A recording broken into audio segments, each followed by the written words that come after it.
Hey folks, we're going to be talking about creating the United States. And this is going to be kind of an overview of a lot of the information that we're going to be covering in the next week or so. This is kind of just to get you familiar with the timeline and some of the major events and big ideas. So I do want to remind you of our essential question. Was the U.S. really established on principles of freedom for all? You need to make sure that you're keeping that in the back of your head as we go through. Your notes are going to be organized into 4 different sections. This is the first section, and the first major thing that we're going to talk about is the Declaration of Independence. This is a document that is comprised of 2 different sections. The first section is a statement of Enlightenment ideas. And in this section, the colonists are kind of making their case and saying, we've got some philosophy that backs up what we're doing here. The second section is a list of grievances against the king and parliament. So you need to make sure that you know what a grievance is, right? So think about it. What does a grievance mean? A grievance is a complaint or a problem. So these colonists have complaints and problems about some of the laws that have been passed by Parliament and some things that the king has done. So they create this Declaration of Independence. And really, what the Declaration is an exercise of social contract. So what I mean by that is they're saying that the king and parliament are not making sure that they have their natural rights. And since the government is not protecting those natural rights, they have the right to overthrow that government. And that's what they do. They establish their own country, the United States of America. I really briefly want to go over some of these Enlightenment ideas that are influential during this time period. You should really be able to tell me these Enlightenment ideas, but like I said, I want to go over them again anyway. So Voltaire is famous for freedom of speech. Montesquieu came up with the idea of the separation of powers, having 3 branches of government to balance the power. Sometimes it's referred to as checks and balances. Rousseau and Locke are both philosophers that talked about this idea of the social contract, in that the government's purpose is to make sure that the people in that country have all of their natural rights and that they are protected. The people may have to give up some of their natural rights for that protection, but the main goal is government is there to protect people. And if the government chooses not to do that, then the people definitely have the right to overthrow that government and put a new one together. So in 1775, a lot of colonists are split. Some colonists just think, well, we just need to petition Great Britain, tell them all of our problems, and get them to solve these problems. We're going to talk to them about these grievances, they'll be solved, and it'll be fine. However, on the other side, you have colonists who want complete and total independence from Great Britain. And Thomas Paine is one of these people. He writes a pamphlet called Common Sense, in which he argues that the real problem is not these laws being passed by Parliament. The real problem is that they are colonies. They are not a country of their own. And he says that this is common sense, that we need to take our rights, make our own country, and he really influenced a lot of the public opinion at that time for independence. In addition to Thomas Paine's Common Sense, Americans had begun fighting against the British, and they realized that the British didn't really think of them as citizens, that they were brutal and that they were attempting to really destroy them. So those 2 things kind of put together really made for this idea of independence. So this is why we celebrate the 4th of July, because this is when the United States declared its independence from Great Britain. You should ask yourself, do I know the two sections of the Declaration of Independence and what their purposes are? I don't know. Do you? You should. Of course, the American Revolution happens, which we're not going to talk about in this class.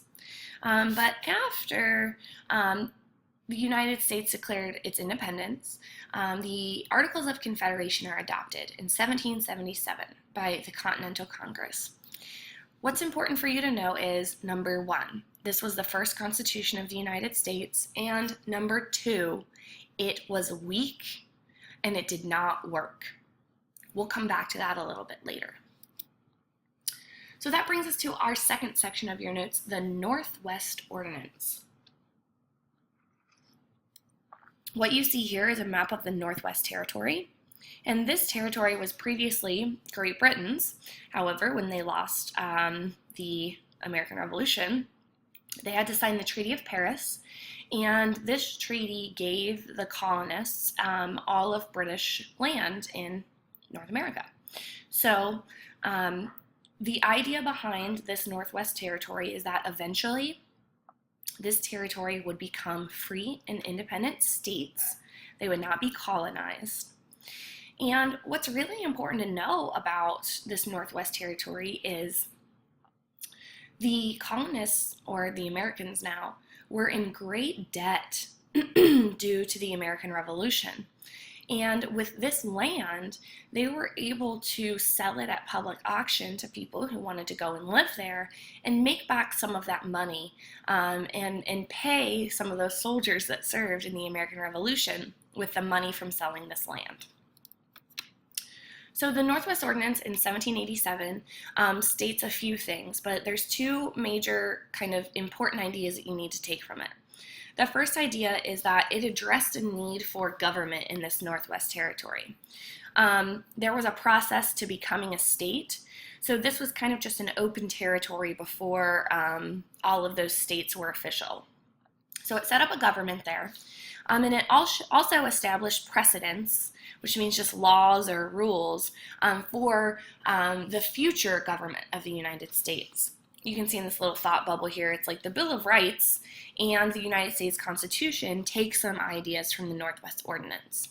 And so you've got these major ideas here that you do need to know, these precedents that are set in the Northwest Ordinance that we'll see later. Freedom of religious worship, right to trial by jury, no slavery, which was a really big deal, and no cruel or unusual punishment. In addition to those two things, the Northwest Ordinance also set up a system for public schools. It was mandated that every township had public school land that was not to be sold. And then lastly, it established Republican governments there.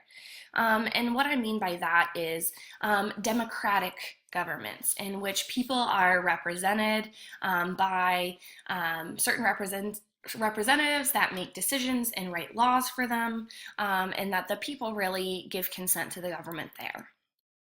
So that brings us to drafting the Constitution. So by 1787, the new United States has really come to the conclusion that the Articles of Confederation are not working. So I think it's like 50-something men come together in Philadelphia to revise these Articles of Confederation, and huge debates break out. And the one that we're going to focus on is representation, but there's also a huge debate about the role of government too. Should the national government be very strong and powerful, or should the state governments be more strong? But we'll talk about that later. We're going to talk about representation. So there were two great compromises of this Constitutional Convention, and this one is actually called the Great Compromise.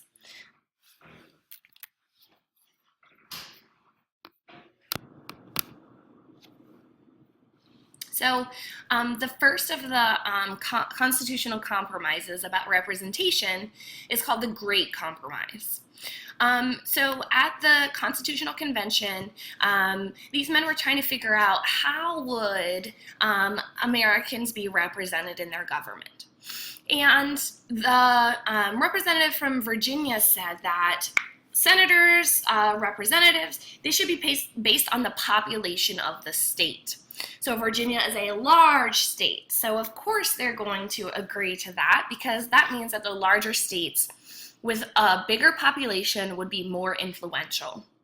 Now, New Jersey, a very small state, was like, oh, that's probably not going to work for us. That's not fair at all. So they proposed the idea that each state should have the same number of representatives.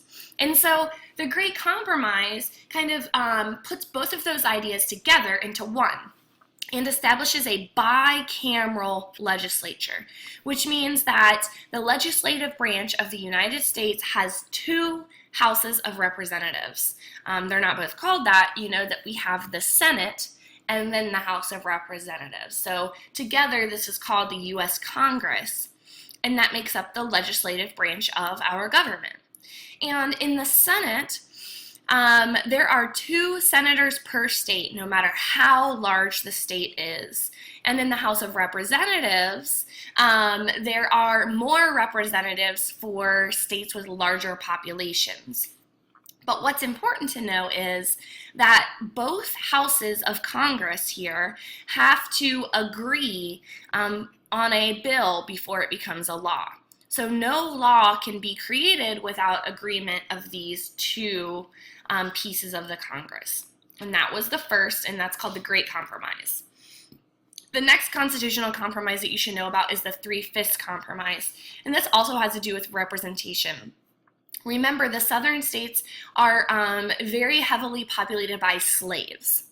And the South was arguing at the Constitutional Convention that these slaves should count in their population, but they should not count for tax purposes. And what this would do is it would give a gigantic advantage to the southern states because they had such large populations of slaves, which means that they would have a bigger population overall and more representation in government. If they have more representation in government, then they are more powerful. So the North kind of countered that idea and said slaves should not count for representation at all. You don't treat these people as if they're people, you treat them as if they're property. So we think that you should be taxed on slaves instead of having them count for your representation. So the compromise, or the 3/5 Compromise, comes up with the solution that each slave should be counted as 3/5 of a person. And it's easier to understand. Think of every 5 slaves, 3 of them count in the population. So that brings us to the Bill of Rights. This is the 4th section of your notes in 1791.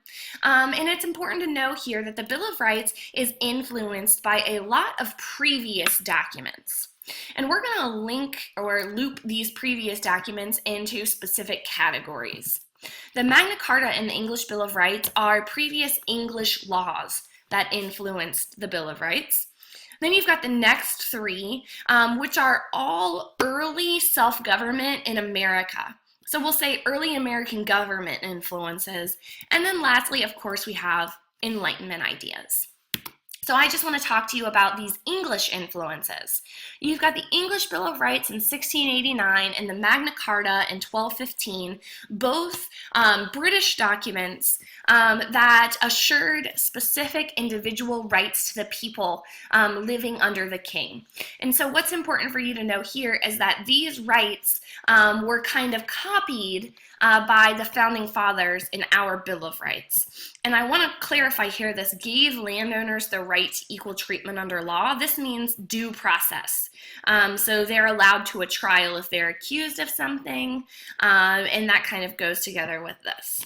So that's the end of our video. You need to make sure that you answer your questions and get a stamp from your teacher.